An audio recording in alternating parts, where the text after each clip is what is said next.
আসসালামু আলাইকুম রাহমাতুল্লাহ। এই ভিডিওতে আমরা দেখব যে কিভাবে একটি বিজনেস ম্যানেজার অ্যাকাউন্ট ক্রিয়েট করে।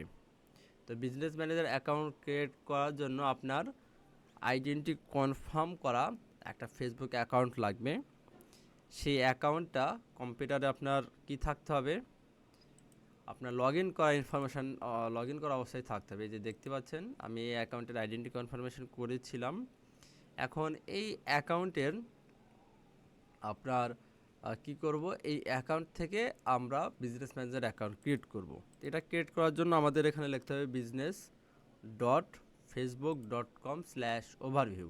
দেখেন business.facebook.com/overview যদি আপনি ক্লিক করেন তাহলে দেখতে পাচ্ছেন নতুন একটা ইন্টারফেসে নিয়ে আসতেছে। Let's get start with business tools from Meta. এখানে ক্রিয়েট অ্যাকাউন্টের অপশান দিচ্ছে। ওকে, এখানে একটা নাম দেবো আমরা। এখানে নাম দেব যে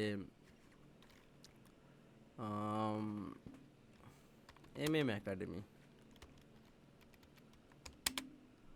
আর এখানে বিজনেস মেইলস আছে, এখান থেকে আমি মেইলটা দিয়ে দেব।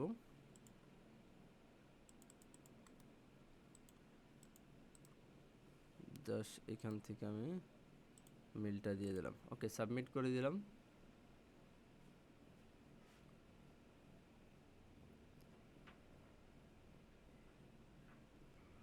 একটু টাইম নিচ্ছে অনেক। দেখেন already academy has was created, confirm your mail address. তো মেইল অ্যাড্রেস আমরা এখন যাব, মেইল অ্যাড্রেসে কনফার্ম করব। এখান থেকে মেইল অ্যাড্রেসে যেয়ে এটা ভেরিফাই করতে হবে।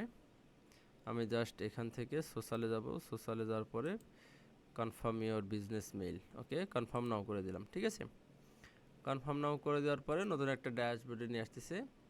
এই যে দেখতে পাচ্ছেন আমাকে একবার ডিরেক্ট বিজনেস সেটিংসে নিয়ে আসতেছে। ঠিক আছে, তো অলরেডি আমাদের বিজনেস ম্যানেজার অ্যাকাউন্ট ক্রিয়েট হয়ে গেছে।